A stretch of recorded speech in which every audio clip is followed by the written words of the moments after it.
Hi, this is Mark. Congratulations. You have found this amazingly awesome show. Chances are you're listening to it right now on whether it's iTunes or Stitcher Radio or some other mobile app that allows you to stream this amazingly awesome show to your ear holes. And I can't stress how awesomely amazing this show really is. But did you know that you can also catch the latest episode of this show on the Tangibound Network? That's right. Go check out tangiboundnetwork.com. You can look them up and you can listen to it right there. It's even mobile friendly. What more could you ask for? Which means you can pull it up on your iPhone or your Android, even your Windows phone. Yeah, who has one of those? But still, point remains, you can do it. You can do it. Check it out, tangiboundnetwork.com. Listen to this show, the latest episode, every time. Check it out.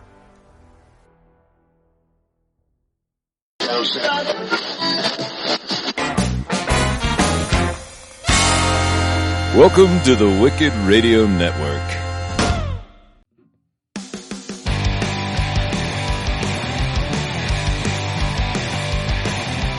Life sucks to the last drop. Are you gonna blow your head off?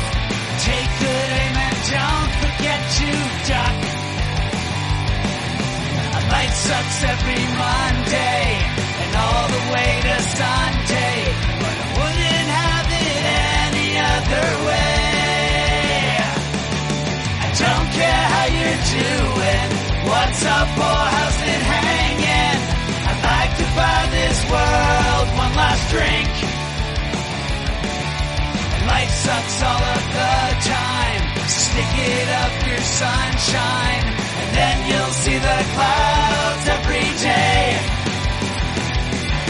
And then you'll see the clouds every day. And then you'll see the clouds every day.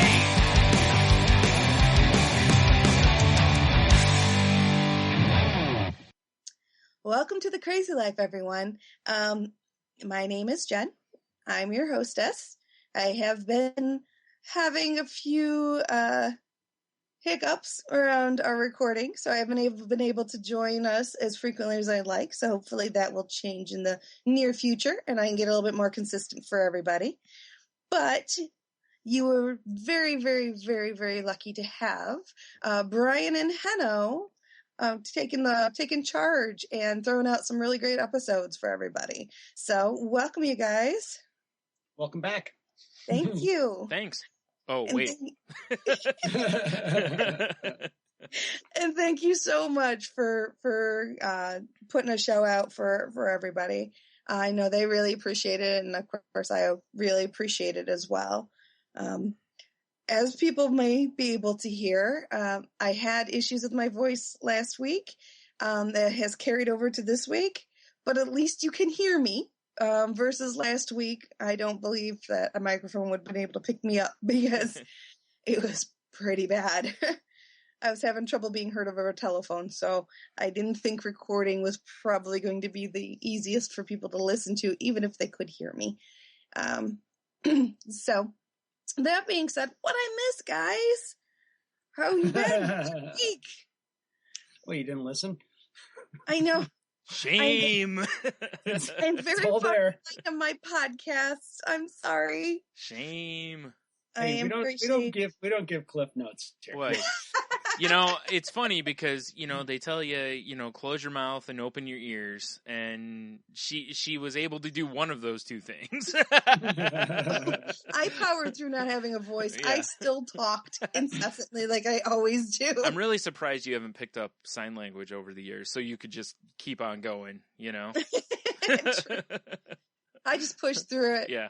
As long as air can escape my mouth, I'm doing it.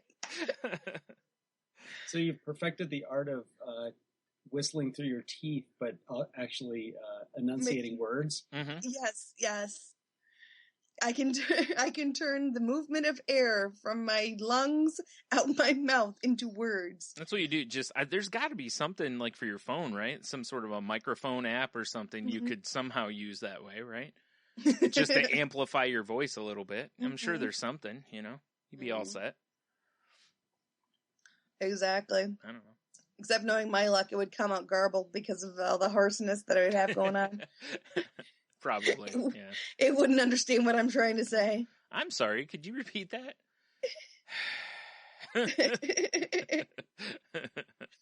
Either that or be like voice to text and make up its own words as you go. Oh, that'd be fun, though. See, now that would have been good last week if we would have just had you texting in your responses and we would have translated for you. Mm-hmm. You know, that's something to keep in mind for Yeah. next time. Or actually, better yet, we'll hook you up with one of those digital voice thingies, and then you could speak through, a variety of voices. Yes. That'd be awesome. Well, that's what I was kind of thinking. Is it would be great if there was a way we could do it, to where she could just, type it in and it would talk. That would be, but I don't know if you'd be able to keep up entirely. Because that would be a lot of fun to just have the computer voice. Yeah. Especially since you get to choose. Yes. Yes. Oh my gosh, I'm having I can't remember these guys' names. Who's the guy that had the late night show before David Letterman? Johnny Carson. Yeah. Johnny Carson had not really a co-host, but a partner crime type of person who's really famous in his own right. Ed McMahon. Ed McMahon, thank you. Mm-hmm. And Ed McMahon used to always just go, ha, ha, ha, yes! Yeah. All the time. And where I'm going with this is that's what I would need, is just a little button. So whatever you guys are saying, I could just go, ha, ha, ha, yes! That's what we should have done, Henno. We should have just gone back and between you and I just cut snippets of Jen out of other episodes and just put them in. Like you take part of the show, I take part of it, and we just kind of put them in there. Just and make them very obvious that it was cut in there. Exactly. Yeah. Like where it's completely off topic Yeah. and random. Yeah. We're like, huh? All right, back to what we were talking about. Jen, that didn't make any sense. You guys. All right. Let's see if this works. It's a little inappropriate. Hello and welcome to the crazy life. That is That was awesome. That was Ravina. Nice. She's from India. We've got a new third mic when Jen's not on the show. Yeah. We're this close to replacing you now, Jen. You better step your game up. Danish. Hello and welcome to crazy life. See? And our new co-host is bilingual. Yes. That's awesome. Well, they do every language. Well, not every, but quite a few. Awesome. Klingon? Yeah. Sweet. Yes. I'm sure there's a way. I'm sure there's something that speaks Klingon. Right. There's some app or gotta be something. Klingon app Yeah. out there. Hmm. Oh, yeah. Tell Yeah. me there isn't one of those. Yeah, I'm sure there's something. Yeah. Well, so how's your week been, you guys? Fill me in. Up to speed here. What's going on? I had a really interesting day today. What happened? Well, earlier in the week in therapy, I've been kind of thinking about this. And I've had sinus issues forever, like since I was a little kid. And I was talking with my therapist and I was like, whenever the pressure changes, I always have, my anxiety goes up. And she was like, well, that makes sense, And I was like, I wonder if it has something to do with I have issues breathing when the pressure changes because my sinuses get all messed up, the congestion. And I wonder if it's kind of like a suffocating kind of feeling. So that's why my anxiety ramps up. Oh. And, I have trouble sleeping. So all these things kind of play off of one another, Yeah. And I was like, I think I'm going to make an appointment with my general practitioner and talk to her about this because I'm on various medicines. I didn't want to I'm going to go take whatever over the counter, Sure. So today I had that appointment and I was telling her about that and I no more and started going into this and she finished the sentence basically for me and was like, that makes total sense. You're not the only person who said that to me, blah, blah, blah, and it just was like, yep, and I was like, it makes perfect sense. Right. Nice. And I was just like, it's a good thing that, just thought of it instead of something I would have pieced together a long time ago. Yeah. But whatever, aha moment, I guess, in therapy there, And, cause most of my therapy was talking about, Sunday being Father's Day was, it's always a very rough day for me. So most of it was kind of me working through that a little bit. And then I go through this and I was, and then today I go in for that and and she goes, okay, well, while you're here, she's like, I'm going to look in, your ears and nose and whatnot. And she goes, do you usually have congestion or is it like a running nose? And I was like, well, I have allergies, so kind of both. But most of the time it's more congestion than anything. She goes, okay, lean your head back. Looks up my nose, looks in my left nostril. She no more and puts the thing to look up my left nostril and goes, oh, God. And I go, and yeah, I'm not kidding. She goes, oh, God. Wow. And I go, what? Because I'm thinking, oh, please tell me this isn't like something serious, It's your jelly bean that you stuffed up there when you were a kid. Yeah, right. Yeah. And I was like, well, that'll explain it, right? Like, did I put a Sharpie up there and I don't remember it? Like, maybe when I was in art classes, I fell asleep and just crammed one up there. And she goes, well, there's like these 3 things in your sinus or in your nostrils, right? And you should, from that angle, you can see 2. They have to sedate you in order to see the 3rd one, basically, from what she told me, right? I can't remember what she called them. But anyway, they're supposed to be kind of spread. And I'm trying to show you guys a little more. They're supposed to be kind of spread, right? Yes. Mine are not. And by the spreading allows you to breathe, essentially. Uh-huh. So when they're not spread, it's basically the equivalent of someone pinching your nose. Now, does that sound familiar to you, Jen? Yes. Because for years I've always been like, it always feels like someone's pinching my nose. Like, yes. I can't breathe. It feels like someone's just pinching my nose. Well, there's a good reason for that feeling. It's because essentially that's the way my nose is that on one side it essentially is like someone's pinching my nose. So she prescribed, a Zyrtec for my allergies. So, I'll be starting that. And then a nose spray to kind of see if that helps. And if that doesn't help, then I have to go see, an ear, nose, and throat about whatever the next step will be. Now, Brian, I know that you aren't the happiest with your appearances sometimes, but if this is just a big lead up to get a rhinoplasty. Finally. Yeah. I'm tired of how my nose is a little upturned. I mean, I know I tend to look down on everybody, but it's, I mean, this is really extreme lengths. You don't need to go through plastic surgery, mister. No, it's for my deviated septum, But anyway, she was like, do you have trouble sleeping? And I'm like, oh, yeah. And she goes, yeah. She's like, I'll bet. And she goes, I'll bet you do. And she's like, you probably have some sleep apnea. And I was like, not that I really notice. Mm-hmm. Like, I'm not a big snorer and all this. And she was like, really? And I was like, no, not really.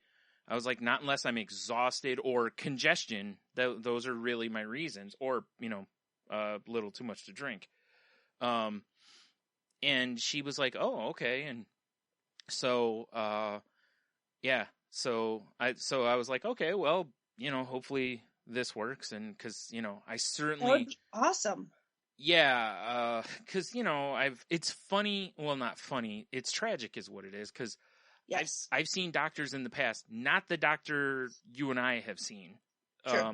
Cause I didn't talk to her about it, but the previous doctors I've seen in my life, I have mentioned this to all of them, and none of them have sent me to an ear, nose, and throat doctor. None of them, they've all looked up my nose just like she did, and none of them have said the same thing to me. Like, not just the oh God part, but right. But she didn't even look up. She didn't even look up there for. I mean, she is no more and looked and was like, "Oh, here's why." Mm-hmm. So it's not like she had to like dig around and like stick some weird thing up my nose or send me for some tests. Or she barely looked up there and was like, "Oh, here's why." I've gone to 4 other general practitioners or whatever. I've gone to 4 other family doctors in my life. And none of them have dealt with this. Like I said, I'm 37 years old and I've been dealing with this problem since I was a child. I've had issues sleeping since I was a child.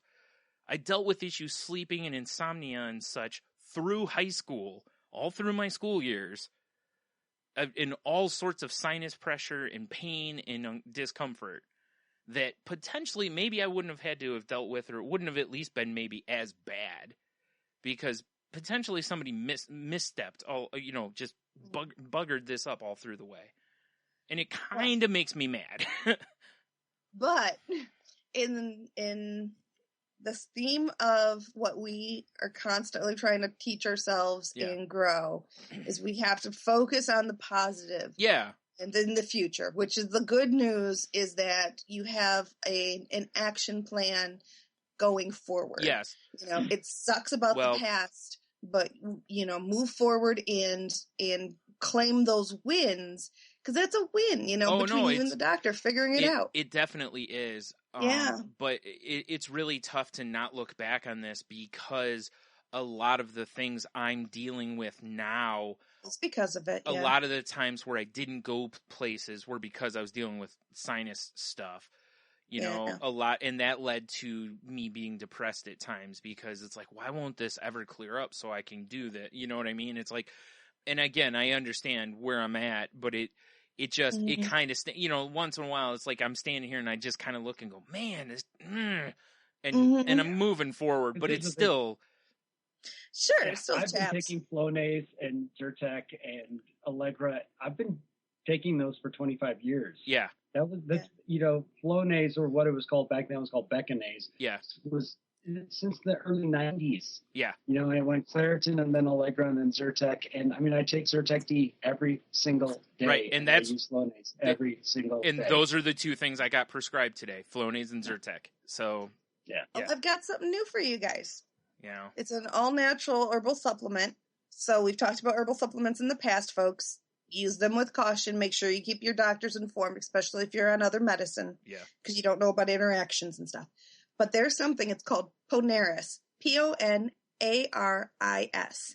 And it's an oil, and you put a couple drops up each side, each nostril, once or twice a day. And this, I just found out about this because my fiance has really bad allergies. And this was created for astronauts. So it's a scientific thing. So here it goes.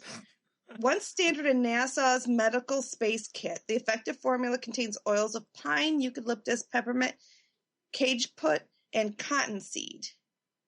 Ponaris is a compound of carefully selected lubricating and moisturizing botanical oils, specially treated through exclusive JR iodinization process. So, just as another option for folks, Brian, I will tell you that it is not located anywhere around here. So if you wanted to try it, you would need to get it from Amazon or Walgreens online or someplace like that. You have to have it shipped in. Okay. But I was like that growing up, where I would have I have allergies all the time, but when it'd be allergy season, I'd be just miserable. You'd see my grades go down in school. Yeah. It was like that all the time, because I was literally suffering. Yep. All the time. Me too. I used to have to put my head down in class all the time, because between that and I had migraines too, but it was mostly sinuses then. Yeah. And you can't concentrate, and it's and now throw that on top of, dealing with already, depression or, just low motivation, it does not help at all. Yeah. And lack of sleep will also make everything worse. Not getting enough sleep will make you feel worse. You can't concentrate, makes depression worse, makes, everything worse. And that's the thing is there's so many days where I wake up and, you don't feel well rested. And and the reason, like with my breathing, and that's same with people with sleep apnea typically, or they're literally not oxygenating their blood properly. Exactly. Yeah. Creates fatigue. So you get up and you don't feel like anything. So then you lay around, and if you have depression, you lay around, and that's the worst thing you can do, because you just, I'm just going to lay in bed. So you lay in bed and it feeds the depression. And then, it's why, as we've talked in the past, why sometimes it's like, well, get in the chair instead, or go in another room, or try to relocate the depression if you can. And, because at least then sometimes it'll give you, the change of scenery will give you a little fight, because you'll be like, oh, I'm out in the kitchen. Well, maybe I'll make myself something to eat. Whereas if you're in bed, you'll just be like, and maybe you'll ignore it. Out there. Exactly. Yeah. That's the attitude, Absolutely. Yeah. So anyway, that's been my week pretty much. That's awesome. I mean, I'm so excited that opportunity that things could get, this is just another big step in the journey of figuring out and your recovery and fighting the good fight. What's really funny, sorry, I didn't to cut you off. It's like if somebody goes back to the first episode of this show and you listen to all the things I've talked about going to the doctor and being treated for, you realize how much of a mess I was when I started.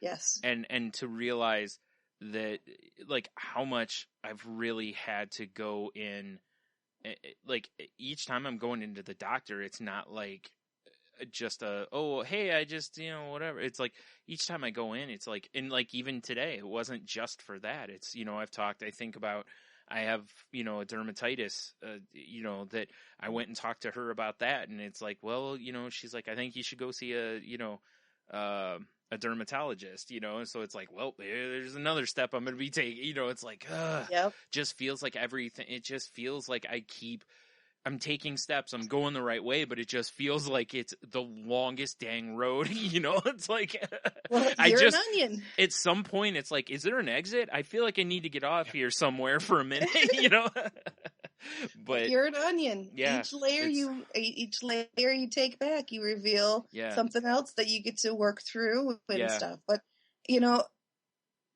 it's a journey. It's not a destination. Right. It's just, you know what it is though too, is it's like, it also helps that when I see stuff like today, is when I went to those doctors before and I was like, I'm having these issues, and they were just like, oh, just take Sudafed or whatever, and it's like, Sudafed doesn't work. It doesn't help. And then go back and I'm like, I took Sudafed, it didn't help. And they were like, oh, well, basically like, kind of an attitude. They're actually taking you seriously and listening. Well, and today she looks up my nose and goes, well, I can see why. It's like, you justified that I'm not crazy, essentially. You know what I mean? Right. Like, I'm not making this up. Like, and that's the things, like some of the stuff, like the dermatitis, I can look at myself in the mirror and go, well, that's there. That's not made up, Sure. But some of the stuff, it helps along the way when there's, it does. It helps when a doctor believes you, when a doctor is treating you as though they believe you, not that they're just like, yeah, okay, he's back for something else, And that's the way I feel like I was being treated before. So I guess really quick, and then I'll be done here, is if you feel like your doctor is treating you in that fashion, find a new doctor. That's my takeaway right here. That's the point, big win, the win for the week, whatever, is if you have a doctor and you feel like they're treating you and they don't believe you, or they're treating you as like, oh great, this guy again, if you can, get out of there, find somebody else. I think that's good to say about everybody in your support system. Your doctor should be in your support system. If they're not in your support system, then you need to find a doctor that will be in your support system, that will support you in your journey to health and wellness and well-being, because that's what we need. We don't need someone else, criticizing, not believing, putting you down, or making you feel bad. Right. There's enough of that out in the world. We need our doctors to be part of our solutions. Yeah, so definitely. That's awesome. That's so awesome, Brian. And, people that we mutually have known, like my family and stuff like that, have made mention and have commented about you and are very excited at the thought of the journey that you're going on. Because I've told, my aunt in particular, which I think which one it would be. Yeah. And I was telling her about your journey, and she's very excited for you and very wishing you all the best in the help and everything that you're getting. So nice. Yeah, I appreciate that. I really do. Yeah. Exactly. So Hanno, how are you? Doing okay. I'm really tired. Tired? What have you been doing to make yourself tired? Nothing really. I think it's emotional. Gotcha. Work has been just work. Well, we had a busy week at work with plenty of stuff to do and things going wrong. But at the end of the week, going on with the everything I shared about kind of the shakeup we had at work, we still haven't gotten our employee manual. And the thing that's happened is, as a result of, kind of a butt kicking that everyone got, some people are gone now because they just didn't get the message. And I hate to say it, our general manager has just kind of fallen apart. And it's been very obvious because other people have stepped up their game. And it becomes very apparent where your weak link is when everyone else is stepping up their game, and everyone really has. And the people that you didn't think were going to have. And, the last time we had a bit of a shakeup, our general manager did, step up and take over. But it's like he is acting like someone who has he's beaten down. This beat him down. And for the most part, I don't have to deal with it. It doesn't affect me in any way. But at the end of the week, some topics came up that I am involved with, and it had to do with, implementing a new time clock system. It's a computer-based system, and we're not even utilizing it like it's supposed to be used. We might as well go back. We have an analog, punch clock. We might as well just use that. It's actually more secure because people can't mess with it. Right. Wow. And our general manager, who has absolutely zero aptitude with computer technology, starts messing with stuff.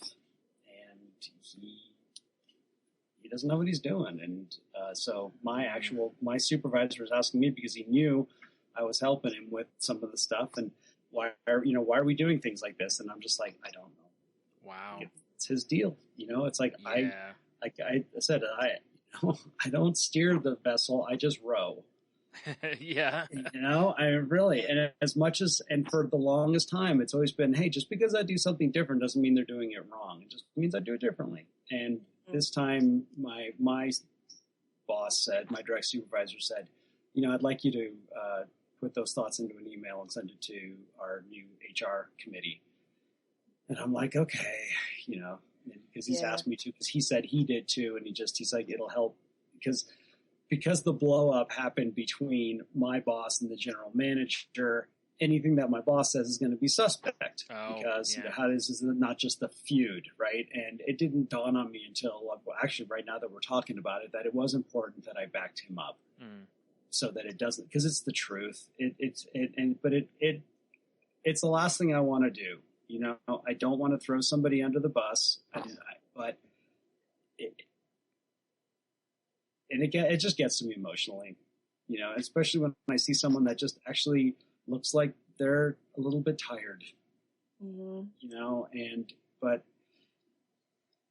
I've made suggestions and they've been ignored, and I was like, all right, I can't varnish over it. It's the truth. So at any rate, I think that left me a little drained. And then what was fun is I got home last night and I was just kind of decompressing, and I was going to go to a meeting, and Sharon and I ended up having a great conversation. We actually went to, this is really crazy. We went to a swingers party last weekend. Nice. And this is a family friendly show, so I'm not going to go into a lot of details. However, the idea of being sober, and that's as exposed as you can get. Oh yeah, right. Yeah. Sure. I'm sure. Yeah, because we're not going to get too involved in this, but I would assume that a lot of people are probably having a glass of wine or something at a lot of those parties. Yeah, there's some shots. Yeah, and, to kind of take the edge off. Yeah, and nobody's getting sloppy. The whole idea is that everyone is safe. Right, always. That's what I was saying. That's just to take the edge off, because everyone's probably a little nervous. Yeah. Yeah, and it's supposed to be a good, shall we say? Yeah, exactly. And it was great because we have never done anything like that together, and we started just because ever since then, all of a sudden, like the Facebook, friend requests and this stuff just exploded. And so, there's been chatting with people, and anytime, group dynamics, there's always potential for drama and this and that. And so we just started talking a little bit that night. I had to get up in the morning on Sunday and go to work. So, we left, it was like 11:30. It's it was a 2.25 hour drive back home. So, we weren't really discussing much of anything, but in the process of getting to kind of just to know some people, we had a really fun chat. And it's, the other thing that's going on is just wedding planning in the household. And I have never felt closer in my relationship than I have in this last week. And it's a really amazing thing. And I'm very grateful for it, because most weddings that I see people put together, and most times people put themselves as a couple in uncomfortable situations, rarely does it go well. It's just my experience. Yeah. Somebody's always a little uncomfortable. Somebody's not quite ready to do something, especially when you're doing things as a couple. There are certain things that, hey, everybody's different. And, but to be on the same page with these things. And the reason I brought up weddings is talk about I've seen enough bridezillas and enough issues with money and family and in-laws and friends. This is going to segue great, right? No. Yeah, I've seen exactly. I've seen so much of that I'm like, how does this bring people closer? Yeah, no, I've wondered that too. Yeah, it is amazing how when you see the sausage being made, how afterward sometimes you're like how are you get so juicy and sweet? Yeah, like how are you two not like, or a group, not just you two, but even like the in-laws and some of the other people that are the satellites to it, like how are you not like at each other's throat after this whole thing's over with, but then you see them on the day of. Yeah. And it's like, oh, everybody's smiling and they're happy. And I think that you finally just let go. And that's I think that's probably why the reception's so important, Yeah. It's funny because that's why I'm the whole idea of the wedding is such an afterthought to us right now, because this experience is I think actually more important. At least it is for me. Yeah. It is more important than anything else. And everything has literally come together like boom, boom, boom, boom, boom. And, I still have some phone calls to make, and we have some lists to make, and we have various, but the outline, so to speak, is completely in place. I just need to execute a few things. And I'd say within the next few weeks, I don't have to do anything. Nice. Except wait for some RSVPs to come in and do some logistical stuff. Wow. And I love that. And then the rest of it is just enjoying. Yeah.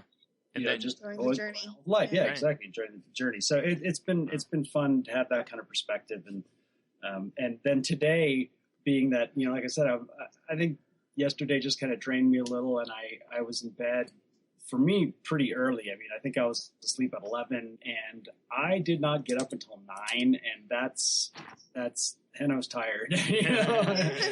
And when I took the dogs out for a walk this morning, and at some point I had to go to UPS and drop something off. And as I was driving there, I stopped at the same place I have breakfast every Friday, and talked to the same waitress, and literally and I realized it's like now I understand how people love their routines. Mm-hmm. Like I see my parents have this routine, and I go, I am like that. It doesn't matter how much on Wednesday and Thursday I start talking to myself about everything that I'm going to do on Friday. I'm doing my routine Yeah. I mean, that's it. I mean, there's no ifs, ands, or buts about it. So today I did do like, my irrigation in my backyard, and I did take care of some stuff. But for the most part, it was like, no, I'm in my routine. Yeah. And I'm perfectly comfortable with it. And at the end of the week, someone's going to ask me, so did you get your motorcycle together? I'd be like, nope. Because I had my routine. I was on autopilot. Right. I like autopilot. Yeah. But and then the other thing that my win for the week is I decided I talked myself into buying a new computer. And I actually went on Thursday night and drove a couple hours west and met with an old friend who I really never really got to know that well, and had an opportunity to like finally really meet and get to know each other kind of thing. Mm-hmm. And it was I just love those experiences where you just connect with people, and just like as magical as the experience was going to Chicago and meeting everybody, meeting all of you, is to have that same kind of a connection that goes back a little ways, but you've never really kind of sealed the deal, so to speak. Mm-hmm. And so I got to do that. And on the way back, I was looking at my email, and it was like, Max, sale at Best Buy. And I'm like, oh no. And then Henno's full justification retail therapy mode went into full effect. And I sat there, I was like, okay, it's and Brian and I have talked about this. It's like, I'm into iMacs. That's my thing now. I know how they work and everything about them. That's what I'm going to get. It's minimum $1,800 to get something good. That's it. That's just the way it is. It's just, you can get one cheaper, but the reality now is if, you're a computer person and you love it, that's your minimum. I'm like, okay, now I can take $250 off of that. I'm like, oh wow, there's the open box certified by the Geek Squad. Let's take another $100 off of that. Then it's like, well, if I buy this new computer, then I don't have to buy that $400 video card that has to go in to fix the old computer. So in effect, I'm saving $400. Sure. Plus, I can sell the computer for probably $400 or $500 as is for parts. Yep. I'm like, holy crap! It's practically free. Order that. Does not at all sound like something I would do. Yeah, not one bit. Not one bit. Absolutely, completely get it. It's so bad. But my win for the week was it. Things have changed on computers, and me with my what is it? My thing for picking things up, throwing them on the floor, and stomping them to death. When electronics don't work as according to plan. It took me 4 days to finally get everything from my old computer onto the new one, and I was chill with it. I have a podcast episode that I was supposed to post 3 days ago that I haven't been able to because I needed to get all my old software back on there. And I've been totally chill about it, letting it do its thing. I'm like, I get up in the morning. Oh, it didn't work. Okay, let's try something new. Click, go to work, come back. Oh, that didn't work. Okay, let's try something new. Wake up in the morning. Oh, that didn't work. Okay, let's try this. Clearly, Henno's taken some head trauma the last few days. Exactly. Blows to the head. Yeah. Yeah. So in the end, I was like everything today. I actually brought up the old mixing, because I have been, even when I have brought up the music stuff, it's been so difficult because the computer's shutting down. I literally have not been able to even listen to the music. And I brought up one project today, and there were some things that I had to fix, activations that I had to fix. But the song came up and it played, and I'm like, okay, I can get back to work now. So yeah. Nice. Yeah, there is that kind of stuff that when you get to that point, that even though you could have spent the $400 and probably still had that effect, it's just there's something about that. Yeah, it's also the fact that, and we talk about this all the time, you do have to keep up with technology. Eventually, you can only go so far. Yeah. And the computer that I still use for my email and all that stuff, that's from 2007. Yeah, that's pretty good. That's 7 years old. The other one is from 2011. Even that, we're talking 5 years old. Yeah. And it's there's a point where you have to do it. Mm-hmm. And the other problem is this is good motivation for me to finish getting this project done, because that is the other issue, is the way technology and software moves so fast. And especially like those, I was talking to a friend of mine, he's a landscape architect. and he's so far behind on software. I mean, he would literally almost have to go back to college again to be able to be a landscape designer again. He's getting by, but it's been so long. And if you don't, and so even now, if he did want to go back, he'd have to probably go get his computer from 10 years ago just to even run the software that he knows. Yeah. That's I think I told you that about me, like the some of the stuff that I learned when I was in school for graphic design. Some of the programs that I learned well, they don't even make anymore. Like they aren't used, or they've become a totally different program now, you know?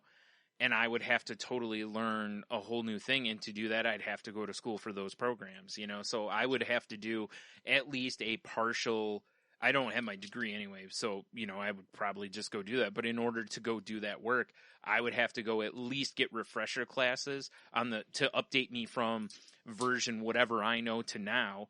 And on the programs that I did learn, it's like, well, they don't use this, they use this now. So I'd have to learn those programs, you know? So I'd basically the same way. And it's not 10 years, but for me, it's longer than that, you know, because I went right out of high school and that was 20 years ago. So now it's totally the same thing, you know. And to bring this kind of around full circle, I don't want to end up being my general manager.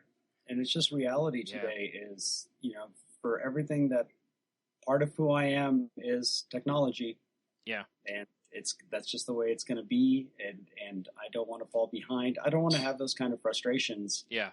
There's enough important things to be worried about than to have these things be, you know, such a barrier. Yes. Yeah. Yeah, that's it. And that's exactly what happens. They become barriers. You know, at some point, it's even if your hardware is perfectly good, the software becomes a barrier at some point because you're using something and you're like, my mom's one computer, it was running fine, but she was using like Windows XP, you know, and although it's a fine operating system, at some point it's like that's not what newer programs use. So if you were going to get something new, it's like nothing's running on that anymore, you know, like, so you start running into conflicts with even like Facebook, you know, new updates for Facebook conflict with XP, you know, that kind of stuff. So it's like, you know, at some point you have to adapt, you know, so it exactly, because it becomes a barrier. Yeah. But I think that's kind of a good place to even start a discussion would be, because trying to think of how to put this into words, because I've got a lot of thoughts popping around in my head from listening to both you guys and your journeys throughout the week and stuff. And what pops in my head is what happened in Orlando. And stay with me because I know this might be a little bit of a leap for everybody, but the barriers that we put in our own way and the search for knowledge, I think, is really evident in our society. We're really fighting this battle between people getting stuck in their thought processes, getting stuck behind these barriers they're putting up in front of themselves, whether it's technology and getting left behind, or it's their viewpoints on people around us.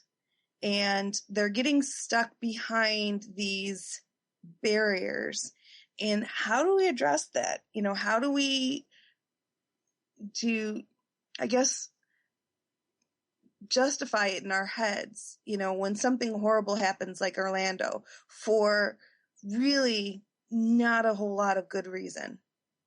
You know, when you break it down, regardless of your religious beliefs, because it's touchy, I'm sure. Yeah. Regardless of religious beliefs, regardless of your feelings, you know, the political and all that stuff. From a humanity standpoint, how do we bridge that gap and help people break down barriers and break down our own barriers so that we can become more cohesive and in our journeys. You know, I think technology is one big thing for sure, because technology is growing and growing and growing. If you're not keeping up, then you're going to get left behind. But I think society is another thing that is growing and growing and growing and changing, and you got to keep up. Yeah. You know? Well, that's the thing is it's like it used to be that communication, you know, like language was the barrier between people. Mm-hmm. And now really technology has become that point that if you don't adapt to become knowledgeable of technology, that becomes the barrier. You know what I mean? I have a great word for it. It's called resistance. Yeah, it really is. Yes. I have a friend came up with a great analogy. He's a stockbroker, and he talked about it like when you'll hear on the news they say the market has a level of resistance. You know, where like, okay, you know, the Dow was going to break 13,000. You know, and they call it a resistance level because it just won't do it. Yeah. It'll almost get there and then it drops, or it goes up a little bit over it and it drops, and it just won't break past it. Mm-hmm. And it's very applicable to us as human beings. Is like we'll approach that point, but then we'll experience resistance. And it doesn't matter whether it's adapting to change to a new thing like technology, adapting to change, morality changing, a family thing, personal thing, or whatever that is that until we can find whatever it is to, because once you break through that resistance point, all of a sudden you can keep moving. Mm-hmm. Yes. You know, and you can keep moving forward, but it's difficult to break through that resistance. And the first time I heard that, I was like, wow, that makes perfect sense. And we all have it in different ways. And the hardest part about all of it is, you know, and because I like to say, if we all could evolve together, things would get a lot better. But you know what? Not everybody has to evolve, and it's none of my business whether they do or they don't. Right. And that's the hard part. Yep. And even if we do all evolve, we're all evolving at our own pace. And to our own level, Yeah. You know, it's never going to be the same as much as we want it to be. Yeah. And you know, it is worth, you know, it's you're bringing up something that actually really applies. They're very similar feelings. You know, you have people that are, and we all experience it usually with our parents and technology, thought process, you know, stuck in old ways, whatever you want to call it, old dog learning new tricks, whatever that is. I don't want to be that way. Yeah. Because I've experienced so much growth in recovery and so much, you know, like we started talking about earlier about this idea of, you know, perspective versus perception, which is the same thing as, you know, empathy versus sympathy. Mm-hmm. You know, I have learned to be, a real quick segue. I watched Love and Mercy, the Brian Wilson movie. I don't know if you guys have watched it. No, I haven't. I know what you're talking about, but I haven't watched it. I have added on my DVR. Actually, you know what? I have a copy of it that might end up somewhere where you could maybe look at it, but I'm not saying to do anything illegal. At any rate, so there's a lot of mental health in this movie. A lot. Right.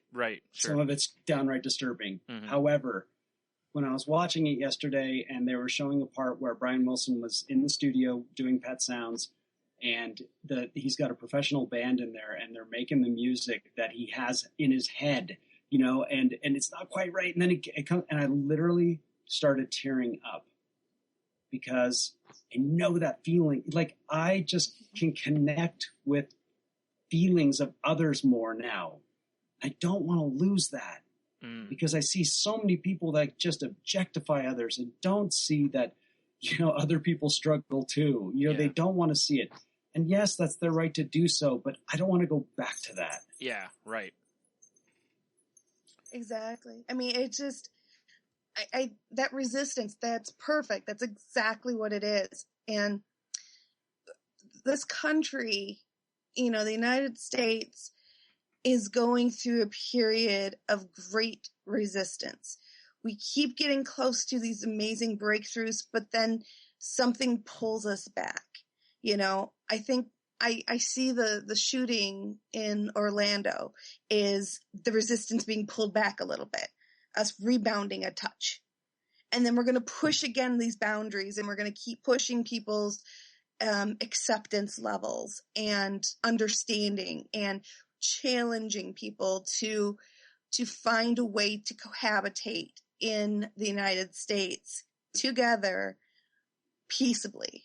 You know, it's like how we keep making these strides for peaceful cohabitation, and then things like that pull us back.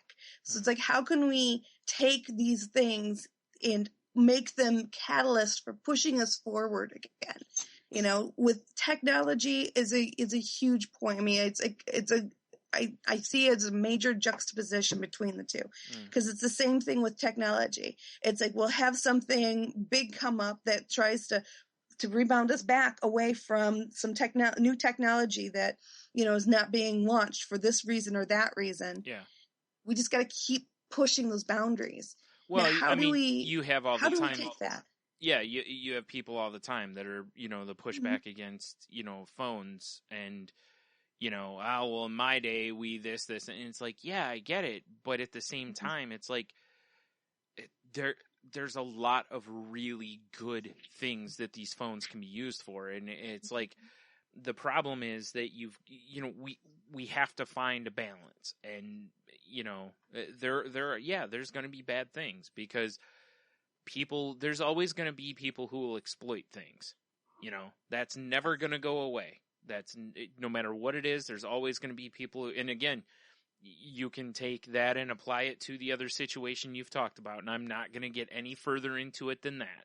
I agree. No matter what the law is, what the rule is, someone will exploit. That's, if you take any rule, any law that's ever been made, there's been someone to exploit it. That's how it'll always be, you know? And like I said, with phones, I love the fact that at any time I can pull a thing out of my pocket and go and look on Google and look up and have a knowledge base of almost anything that's ever been known but to man, kind of a thing, at my fingertips. As a kid, I used to love it when I could go to the library and just research stuff. Like, when I didn't know things, I used to write questions down, and when I went to the library, I would look them up, and I'd spend hours doing it. Now I could have those things, bang, anytime I wanted to. If I have a question now, boom, right to Google, and I have the answer. And a lot of people see that as, oh, well, you can just Google anything. It's like, no, see, when I do that, I tend to read about it. I don't just get that quick answer and then move on. I am the type that I try to read and become a tad knowledgeable about it. I'm trying to use it as a tool to become smarter. You know, maybe other people don't. That's their choice, you know. So I've not only embraced the technology, I've also gone, hey, you know, along with a lot of the really dumb stuff I do on my phone, like share GIFs with people and whatnot, you know, I'm also using it to try to become a smarter person. You know, and using it going, man, I wish I had this ability when I was a kid, so that I could, you know, soak up all this and not have to grab these giant stacks of books at the library and spend hours combing through for one topic, you know? Right. Isn't it amazing how that same tool can be used just to dumb down? Oh yeah, absolutely. Absolutely. Whereas people before would never even see something, you know, and the word that's been coming up to me a lot when it comes to, you know, this great tool we have of information out there is confirmation bias. Yeah. You want to believe something, you can go on there and find justification for believing it in a heartbeat. Whereas before, you know, if you want to talk about before there was this vast technology, it was harder to find that. So it was harder to, you had to be in the right place at the right time, or, you know, meet the right person, or whatever it is. Yeah. And it's, I think we'll always be like that. We're such a dualistic society. We have such dichotomy with regard to this, is that we, no matter what we have in front of us, we can choose how we want to use it. Yep. And some of us don't really have a choice in how we're going to use it. We're going to use it because it's going to affect us the way that we've been brought up. Or the way that our perception is, or the way that the way that we see the world, and we are going to filter it. Yeah. And you know, and think about just how, like, I started talking about how I can talk myself into buying something. Yeah. That's me filtering. It is. Absolutely. Yep, you're right. That's me filtering. That's me making choices. Am I calling somebody and saying, should I do this? No.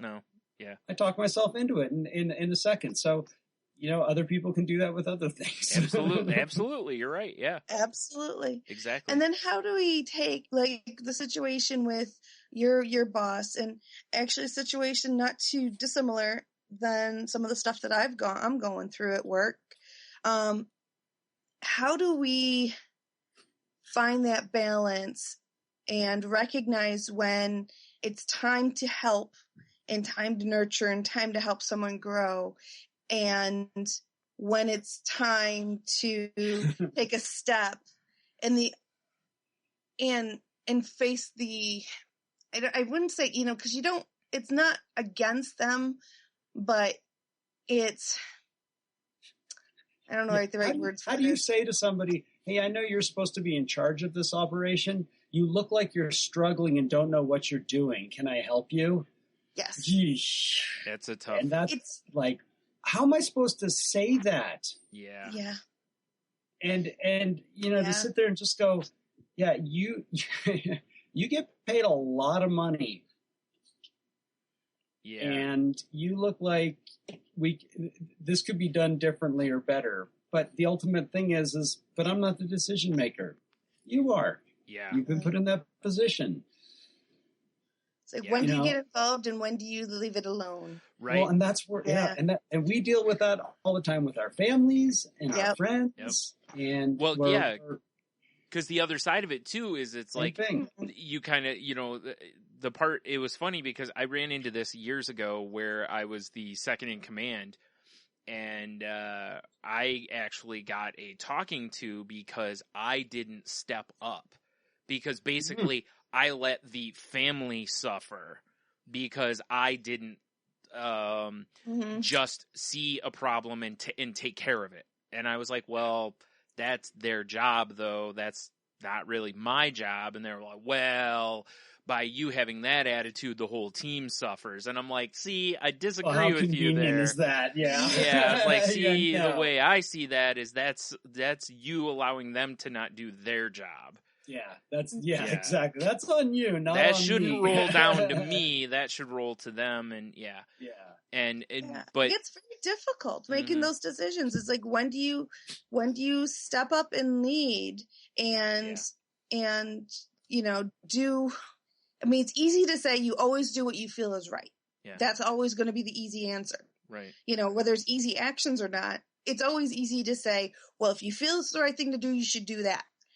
But the problem with that comes into, just like your situation, Brian, if you did step up and it went well, and the other person could have easily, the leader could have easily spun it to be, you know, he was out of bounds. He stepped into an arena that was not his place to step into. Well, I can tell you what would have happened, because I know the person is they would have made it sound like they delegated that to me and basically took the credit for it. That too. Petty tyrant. Yeah. Those are the best. Mm-hmm. See, at least I don't have to deal with that. Yeah. You know, not really. Right. I do see it happen quite a bit. Like we have one of our kind of, you know, this is just the truth. He's the low man on the totem pole. You know, he's a smart guy and he has his skills. And there are things where we ask him, what should we do? But the bottom line is, on the large pecking order of things, he's the low man on the totem pole. And every once in a while, he discovers something, finds something, chooses to do something, whatever it is, where it's like, wow, you know what? We solved this because of you. You know, and I don't see him getting the accolades very, very much. It's kind of taken for granted that, you know, that was, and I see that in our management, and I go, that's not right. Yeah. We do need, I know you're not taking credit for what he's done, but you're also not giving him the attaboys. Yeah. And you got to give the low man on the totem pole the attaboys. Yeah. Because especially when it's like, hey, we would not have solved this if you hadn't have thought of that. Mm-hmm. Mm-hmm. You got to give those out. And so that's where you know, it comes back to my three, you know, 2 sets of 3 questions. You know, is it helpful? Is it kind? Or is it necessary? Is it kind? Is it the truth? And I was like, okay, well, it's not about kind or unkind. What I had to say, doesn't have to do with it. It is the truth. Mm-hmm. And at that point, it was necessary. And then it's, does it need to be said right now? Does it need to be said? Does it need to be said? Does it need to be said right now? And does it need to be said right now by me? Yeah. Very important questions. Right. And honestly, the answer to those is probably yes. And and it was like, yes, and nobody else can say it. Yeah. I mean, now's the time. And that's my thing when it comes to, this is where my personal codependency kind of, training, so to speak, experience kicks in, where I just sit there and I go, okay, where do I have control? Where can I make change? When does that happen? And is this the right time? Mm-hmm. Because most of the time I prefer to let it go. Right. But, and it was something that I was reading about, this idea of perception versus perspective, is if you've let go of something, but it keeps coming back to you, you know what I mean? Like, okay, I'm just going to let this go. Oh, well, here it is again in my lap. I'm ready. How did this get back here? I put you away. I thought I put you away. Why are you back? And when that happens enough time, and it happened enough time this week, and it's like, okay, wow, and act. Yeah.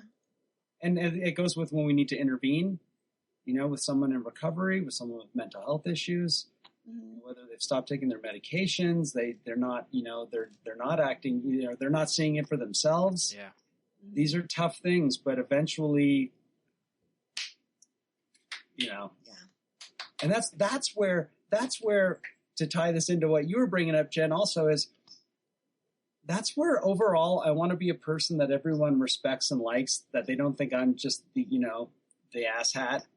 Yeah. Because then when I do step up and say something, it's not like, oh, yeah, typical. Yeah. Typical. Yeah, of course Henno's saying something right now. Yeah, exactly. Yeah. Exactly. And that's that whole thing is like, if I'm evolving, if I'm trying to put humility first, if I'm trying to hold my ego back, and I'm trying to do that evolution into, more open-minded thinking, breaking through resistance, that then when I do, once again, it goes back to that thing about training our intuition, getting it so where, your gut reaction is the kinder, gentler approach, the non-judgmental approach.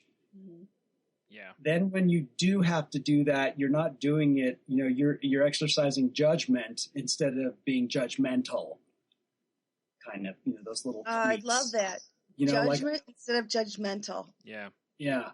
Because we do have to exercise judgment all the time. Yeah, very much. Always. Yeah. But we have a choice whether we want to come across as judgmental. That's very true. No, and I love that, because judgment versus judgmental. Because, I have my own political beliefs, my own religious beliefs, as everyone does. And the ones that I have differ quite significantly from some significant members of my family, some people very close to me. And one thing I struggle with is judgment versus judgmental. That just, that just strikes me so deeply on that, because so often I have these conversations with them and I'm trying to explain that difference. Yeah. Exactly. Yeah. And I don't realize I'm trying to explain that difference, but that's it in a nutshell right there. It's like, it's fine to have your own personal judgments on things, but it's different to have a judgment versus being judgmental of others, It's and passing judgment on others. Yeah. Yes, and passing judgment on others. It's like you have your own personal judgment that you make for yourself in your own life. But that doesn't mean that your judgment that you're using for you is going to work for somebody else. And by putting that on somebody else, you're being judgmental of them. Yeah. Folks, you just saw me have an aha moment. and it's controlling behavior.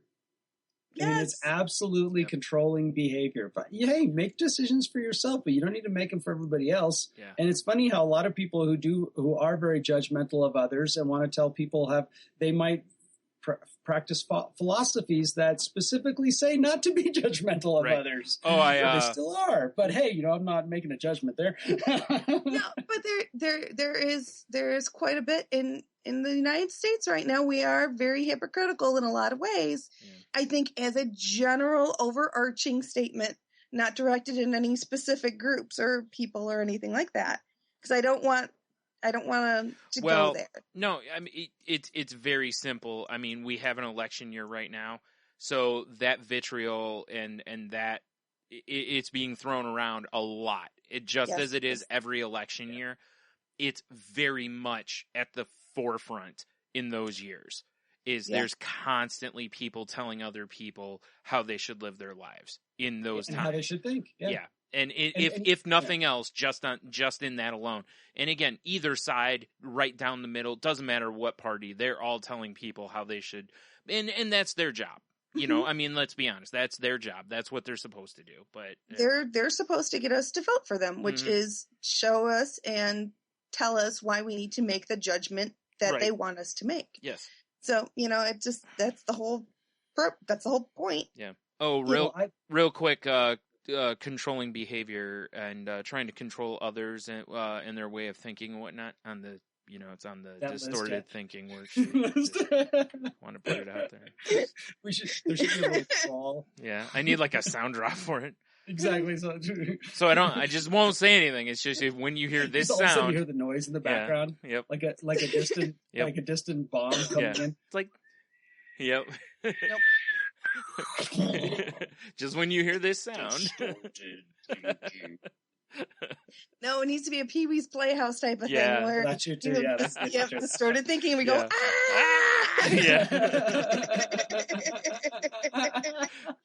We do it every episode too because awesome. There's so much stuff on there that it's like every time in the background, like distorted thinking. Yeah.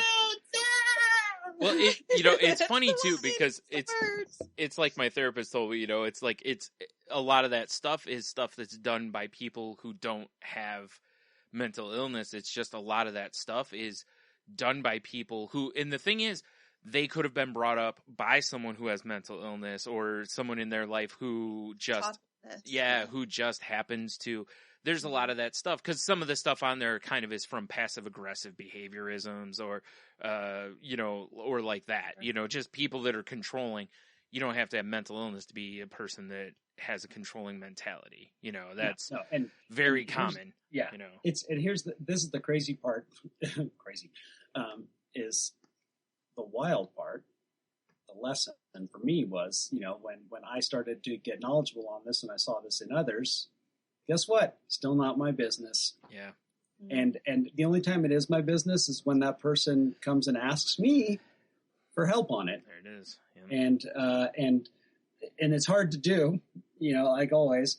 And I have friends that I know that they would benefit from a 12-step program, but they don't have any addictions really. I mean, I could sit there and say, well, you might, but you walk into a self-help group. If you don't relate, you're not getting anywhere. And where I'm going with this is why when the first time I heard someone say, I'm grateful to be an alcoholic, I went, huh? Yeah. Why would you be grateful to be an alcoholic? Right. Why would you be grateful that you had to stop doing something because you had no self-control?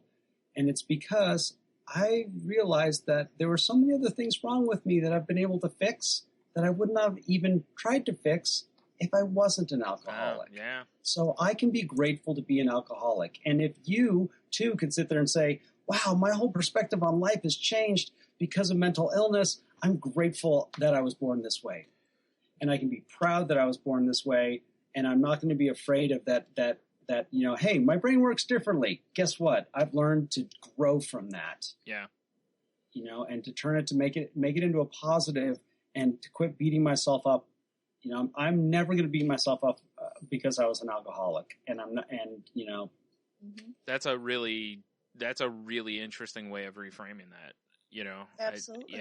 That's because I think if you can get to that point, I think you've definitely put yourself in a pretty good place. It's definitely a good place to get to if you can get there. You're less likely to slip. Yeah. Yeah. You're less likely to fall back under that point of resistance. Yes, and I would think you're probably going to be less likely to use it as a crutch/excuse. That's true too. Because you're not going to go, I can't help it, it's my disease, kind of a thing. And I'm not. The way I said that, I kind of don't wish I had. I don't want to make it sound like I'm making light of it, though. I know. But you know what? The fact of the matter is, there are people out there that are looking at somebody with depression and saying, "Oh, you're just making this shit up," or stuff up. Yeah, they do that. They look at somebody that says, "Oh, you're bipolar." Mm-hmm. Oh yeah, okay, whatever. You're just that's Oh, that's just your excuse. Yeah. Oh, you drank too much. Whatever it is. The fact of the matter is that people do that. Yeah. And I think our weapon against that is to say, yeah, I do suffer from depression, but not as much as I used to. Yeah. Or, I used to do these things, but I don't anymore because I am. And I don't really care what your opinion is of it because it doesn't matter. Right. It's my journey. Well, that really is part of the process. It is to get to the point that you don't care as much or at all about what other people think, because part of the whole thing is the disease lying or the illness lying to you that this is what other people think. Again, distorted thinking worksheet. Mm-hmm. That why you don't go do something because everyone's going to think this. Well, that's projecting. That's mind reading. That's not the truth. That's not logical. Odds are people won't think what you think they're thinking, and whatever. So, it's funny. I had a conversation with somebody recently, and we were talking about the distorted thinking thing. And it was because I saw in this one group I was in that they were talking about something, and I noticed that they were kind of using the woe is me and and they were going worst case scenario on stuff, right? And I was like, I found a copy of one of the distorted thinking worksheets I had, and I was like, hey, my therapist gave this to me. I said, this is something maybe you want to look over. It might really help you because it kind of helps reframe some stuff. And I noticed you used a lot of these terms, and they were, and I was like, and you mentioned you didn't know how to, kind of change the way you see things, and they were like, well, I don't have mental illness. And I was like, you don't have to. I was like, trust me, I've seen probably more people who don't have mental illness violate things from this sheet than, than people who do.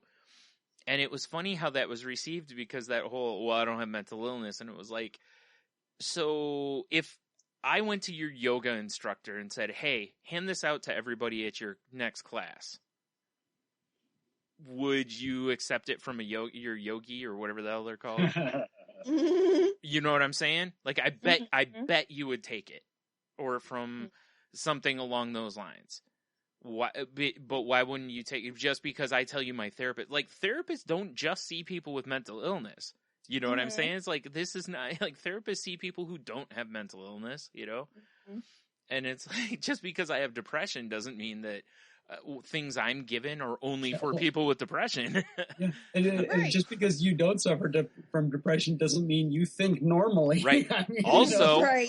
Also, or you might not be able to get something out of this. Also, yeah, you're right. And also, have you gone to a therapist to make sure you don't have depression? Right. Well, that's the one of those great paradoxes and all this. It's like, I had to see how sick I was to really, I had to come out from there a little bit to realize that I really was sick, because I thought I was perfectly normal and my behavior was completely normal. I thought everything I did was perfectly normal. Yeah. And my way of thinking was completely, that's how everyone was. And then I went, once I left that, I went, oh wow, no. Yeah. Wow. That's why, for the longest time, me and Jen would talk with each other, and we would actually say things and just be like, does that sound crazy? And her and I don't think ever truly processed that as, if we reframe that as, does this make me sound like does this sound like my mental illness? Oh, Yep. yeah. Like, yeah. if I said... logic or illogic. Right. It's like, If is this logical right. or is this... Like, frame it this way. Does this sound like me when I'm, manic? And if, or did I frame this with, like, does this sound like me when I'm depressed? Yeah. If we framed it that way, we might have been like, we should probably go to therapy or see somebody. You know what I mean? Like, I don't think we realized that for a long time. Now, looking at it, even still, we understand each other enough that we see those things for exactly what they were, and we knew that at the time. But I don't think we didn't label it in that context, and I don't think we kind of, at times, I don't know that we gave it the weight it fully deserved. I agree. You know what I mean? And now looking at it, it's like, wow, we were very honest about it. We knew what it was, but we never were fully honest about what it was, I think, And it's something I do to this day, and I highly recommend for people, use your support group. Yeah. Because your support systems, because I had a rough day at work, and I came home, and I was talking with my fiance about it, and he told me, he's like, "Hun, you're in your own head." Yeah. He's like, "You're in your head."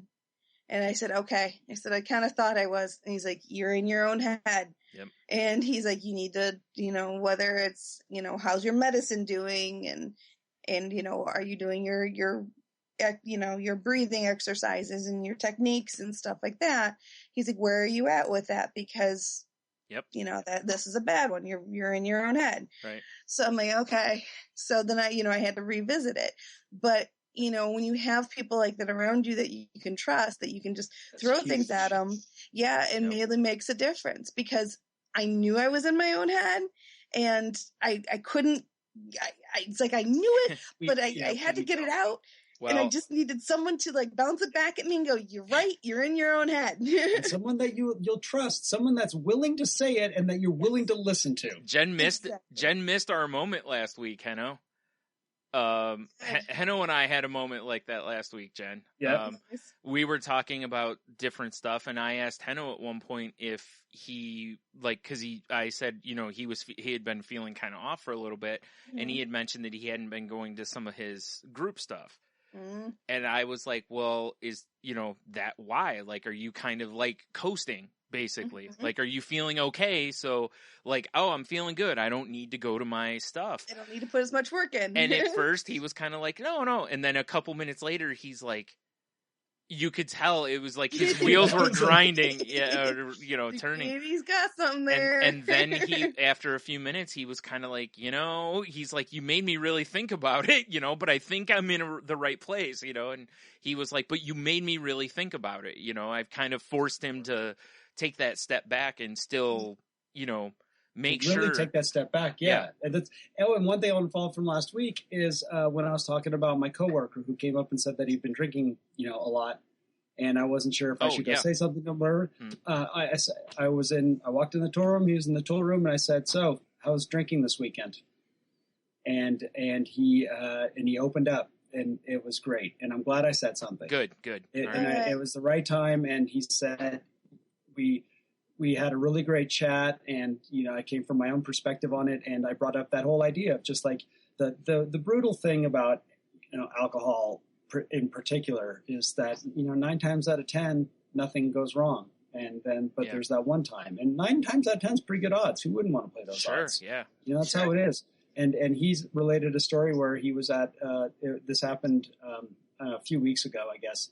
Mm-hmm. He went to the gas station, little mini mart for some milk, and this guy's kind of looking at him, and it's somebody that he knew, but he couldn't quite place. And the guy comes up to him and says, "Hey, I was over at our buddy's house, that night where they were watching a boxing thing or whatever," and said, "Yeah, you pretty much wanted to beat me up." And my coworker was like, "Okay, I'm not using this as an excuse, but I don't remember. I was really drunk." And I'm not, he's like, "I'm not trying to play down what happened, and I don't want to minimize it, but I honestly don't remember that." And then the guy was like, "Yeah, you seem like a really friendly, nice guy, and it was a little weird that you wanted to basically kick my butt." Mm-hmm. And he literally was like, "I had no idea. I had no idea. It's like, there's your 1 time out of 10 right there. Yep. Yeah. And so, and I said, and he's got kids and stuff. Right. And, it's like, and not that you shouldn't do it for your kids. How do you want your kids to see you on that 1 time out of 10? Right. Like, luckily your kids weren't with you that time or something, like you, that it was just the boys, hanging out across the way. Cause the guy lives, and it was, I'm glad that we talked and I'm glad I did say something because I wasn't sure if I should. And I think I just didn't have faith in my connection with him. And we do, I'm fortunate that we have a small crew and we've gotten to know each other. And I need to remember that we are actually, we don't hang out on weekends. Yeah. we don't call each other, I'm not going to call ourselves friends, but we're darn close. Spend a lot of time with these people. Yeah. I know them. We all want the best for each other. We all want to keep working together. That's the thing. Yeah. I think that's why it's so hard for me about saying anything negative about anybody I work with, because the reality is we all want to be a team. We all want to stay together. We all want to keep working together because we actually like each other. Yeah, right. Yeah. Sure. Right. And despite someone, and that's part of getting to know each other, and part of being a team is recognizing each other's weaknesses and not exploiting those weaknesses, but in enhancing each other's strengths. So to point out someone's weakness, it goes against the grain of the whole teaming environment, because that's the point is not to necessarily point out and make an issue of their weakness. It's to say, okay, you're not the strongest there, so I'm going to cover this. You cover this where you are stronger, and to work together to make it a better thing. So thank you for saying that, because I can honestly say with 100% truth in my heart that I am not trying to exploit this a weakness. Yeah. Good. I can say that 100% honestly, and that's important for me because that's something that one of my mentors always asked me, what's your motivation? What is your motivation at your core? What is your motivation? And sometimes I don't necessarily know what it is, but if I know what it's not, that helps. And I know I'm not trying to exploit a weakness. Yeah. Speaking of that, just as an FYI for the audience out there, something that I learned very, very long time ago, and especially comes up a lot more often with women than men, but there's circumstances where someone brings us information secondhand. And that motivation is always, so I learned a long time ago, always ask, what is this person's motivation for taking information that was shared to them in privacy and bringing it directly to me? Is their motivation truly because they think I need to know, or they felt it was necessary, that it was important that I know, or is there other motivations behind there? Are they truly being a friend by doing this? And what kind of friend are they being to that other person? All of these things pop up in your head when you're thinking about people's motivations, but you're right. Ultimately, you need to make sure that your own personal motivations are in a place that you can agree with. Yeah. So. Yeah, I love it nowadays when people come up to me and say, "Hey, you want to hear what someone?" Nope. Mm-hmm. It's so much easier that way. Yeah. I actually there was a little gossip crew that was going around and some friends of mine, and it was like, "Hey, did you hear what?" Nope. Yeah. Do you want? Nope. I just don't. I'll be like, okay. I'm like, thanks. So much better that way. Yeah. Don't need to know. Don't want to know. Yeah. No. I used to do that too. Whenever somebody would come up to me, nope. Don't want to hear it. Does it affect me? Like, does it involve me? Like, is my name involved in this? No? Yeah. Nope. I don't want to hear it then. My favorite stuff is stuff it is about you. And they're like, just so you know, so-and-so said such and such about you. Yeah. And you're like, all right, that's something I can process and I'll deal with in another point. But what, why are you bringing this to me? Obviously, they said it to you thinking that there is some sort of agreement of secrecy. Yeah. They're not saying it to you, expecting you to come running to me. So you're breaking that trust between another person, but yet you're coming to me asking me to trust you with information. Right. Yeah. It's like, I've had somebody come and say, so-and-so says, this about you all the time. And I'm just like, well, they don't say it to me, so I guess it's not that important. Yeah. And I sit there and go, all right, I'm sure they do, it's right. like, and then I've got some other friends where if you sit there and you say, hey, do you know what's going on with with so-and-so? They'll look at me and they'll say, why don't you call them and ask them yourself? Yeah. If it's that important to you. And I love those little things. I go, oh yeah, I should. That makes sense. That makes a lot of sense. I get it. Yeah, that makes sense. I had somebody tell me one time at work that there was some new employee that said I was we'll say jerk. And I was like, okay. I was like, well, I ain't going anywhere. So if they want to say it, I'll, I'm right here. I've been called worse. Who cares? Well, they don't like working with it. I'm like, don't care. It's awesome. Yeah. What do you want me to do with that? Yeah. It's like, well, it was funny because, at the time I was making the schedule and I was like, I could find out real quick because I could just schedule them to work with me exclusively from that point. Like, find out real quick, be like, oh man, I'm so glad I'm working with you again. I am that kind of person to have some fun with it. Totally. The flip side. And I always like to think about from the other person's perspective. What if you and this guy just had a bad day together? Yeah. Just random bad day. And right. he's like, God, that guy is such a jerk. Yeah. And it was a moment for him. Right. And he left the moment behind and he moved past it. This person takes information, gives it to you, and it becomes this thing where all of a sudden, he thinks you're a jerk and blah, blah, blah, blah, and depending upon how you react to it, you could turn it into something completely what it is not. Yeah. It could have been just a moment. And we all have those moments where we say things or do things out of frustration, out of emotion, that the reason we don't bring it to the person directly is because it's a non-issue. It's that moment. We had it. We passed it. We moved on. Mm. And it's just, when things come to you third hand, and second hand, we have to definitely treat these things with the amount of weight they deserve. Yeah. Well, really not to mention, second guess them. If you've ever played a game of telephone in your life. Absolutely. Absolutely. Hell, not even telephone, but it's like if you've ever lived with a person and they've relayed a telephone message to you. Yes. You know what I mean? Like, that is all you've ever needed in your life. Any one person to relay a message to you of any kind from another person. And did they get it verbatim? And how many times have you had somebody just accidentally, and I don't mean on purpose, but just accidentally get one detail just a little off, and it makes a difference sometimes. They'll tell you the time a little off or the location's a little goofy or whatever, and it'll just make a big difference, and that's all. That's it. Somebody, not to mention, it's like the way this person interprets inflection or intent may not be the way I interpret it. It's true too.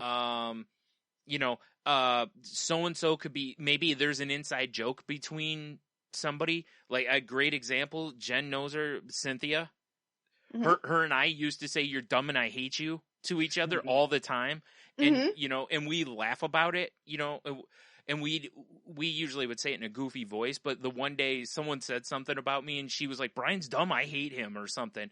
And someone brought it back to me. Well, I heard Cynthia saying, and I was like, yeah, we say that to each other all the time. And it was like, Cynthia and I were like brother and sister, basically. It's like, whatever. I know, like, if she had a problem with me, she'd bring it to me, like that, whatever, like, I was like, whatever. And I looked at the person, I was like, stop trying to stir up trouble, like. Yeah, exactly. my response usually back to people is, I appreciate that you're trying to look out for me, and I appreciate that. But please, next time you hear them, if talking about me, and if they do have an issue, please encourage them to bring it to me directly. Yes. which is what should happen anyway. Yeah, and exactly. And that's what I try to do that. The other thing that I try to do is anytime I talk about someone, I try to let them know. So, like, for instance, there's a young guy that I work with. There was some reporting that needed to be done because somebody had left.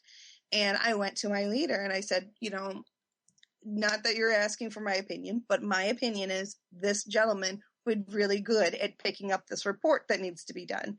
If it works out, I think he's really smart and he'd be really good at it. And later that day I saw the young guy and I walked up to him like, hey, just so you know, because I was talking about you, I wanted to let you know, I mentioned that I think you're very smart and I think you'd be really great at this report. And I recommended that they give it to you. Whatever that turns into, I can't tell you. I just wanted to let you know I was talking about you and I said this is what I said. And, I try to do that, positives and negatives, whatever possible, because I try to make sure that I have that balance within me. Right. And it also helps as a double check.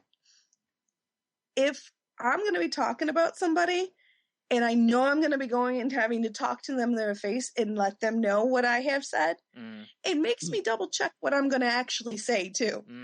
Because when I stop and think about it that way, and I'm like, okay, I'm about to gossip about this person. If I have to go and meet them face to face and say what I'm going to say to them, would I feel the same way?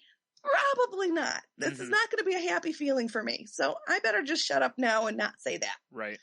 That's why I always had the habit of, if I said something about somebody, I just never had a problem saying it to their face too, I said something about a manager one time and she's like, so I heard you said blah about me. And I was like, yep. I just looked at her right like, yep. That was my answer. And she was like, that's how you really feel? Yep. That's how I am. I generally don't sugarcoat things. And well, why didn't you say it to me first? I'm like, you weren't here then. And that's why, I got in trouble with various managers. I should try to sugarcoat it a little bit more than that and spin it a little bit. That's not my style. For instance, if I didn't say it was a good style. I know. But for instance, if someone's out sick and people are supposing and going, oh my gosh, I hope they're that type of stuff. When they come in the next day, I'll tell them, just so you know, we were worried about you. We were talking about you. We were hoping that you were feeling better. Yeah. And stuff like that. So if they hear that we were talking about them, they understand the context and the purpose behind it. Because it could be very easy for someone to say, yeah, they were talking about you because you weren't here. Mm-hmm. It's like, well, yeah, we were talking about you weren't here, but we weren't saying, well, she should be here. We're saying we're sorry that she's not here. Mm-hmm. It's a complete different scenario. So. Yeah, we all know. But we've kind of segued into a variety of different ways, didn't we? Yeah. But I think to kind of, buttonhole it all, when it comes to difficult situations in society, when it comes to politics, when it comes to technology, there's always going to be a variety of learning curves, shall we say. We're all in different places. We're all in different, thoughts on different things. But the key message I think we should all kind of take from this whole conversation is finding a place within yourself where you're balanced and understanding. Try to use judgment in your life, but don't be judgmental. Be honest and truthful and stand in the place where you feel the most comfortable. So if you have to do something that's difficult, make sure your motivations are in the right place. So I think that kind of gets it. Touches on everything. That was it. All right. Just making sure. Stamp that. we talked about a lot here, but that being said, if you want to continue this conversation with us, we'd love to hear from you. I'd love to hear your thoughts. and let us know. Let us know what you're going through. So, and if you have something you want us to talk about, we'd love to hear that too, and be happy to talk about it. You can, excuse me. You can reach me on Twitter at Jen's Crazy Life. That's Jen with a G. You can also shoot us an email at thecrazylifepodcast@outlook.com. You can also go to our website at thecrazylifepodcast.weebly.com. Like I said, we'd love to hear from you. And Brian, or actually go to Heno first. Heno, how can they reach you?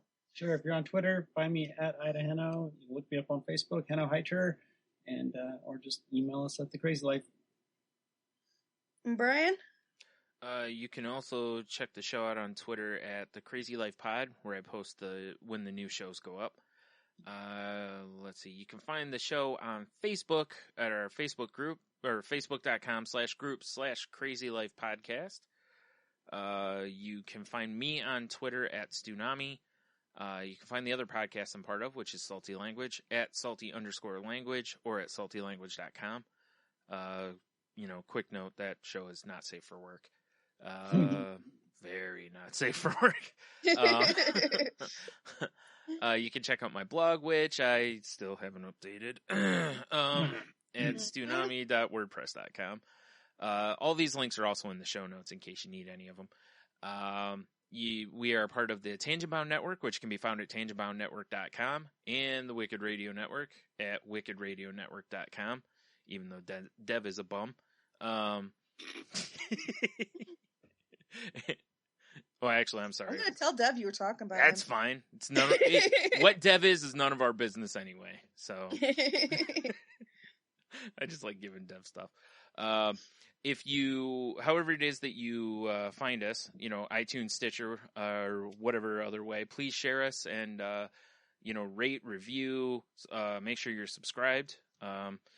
And that helps us get more listeners, and that way we're more visible to those that happen to be scrolling through, like the health category I think we're in.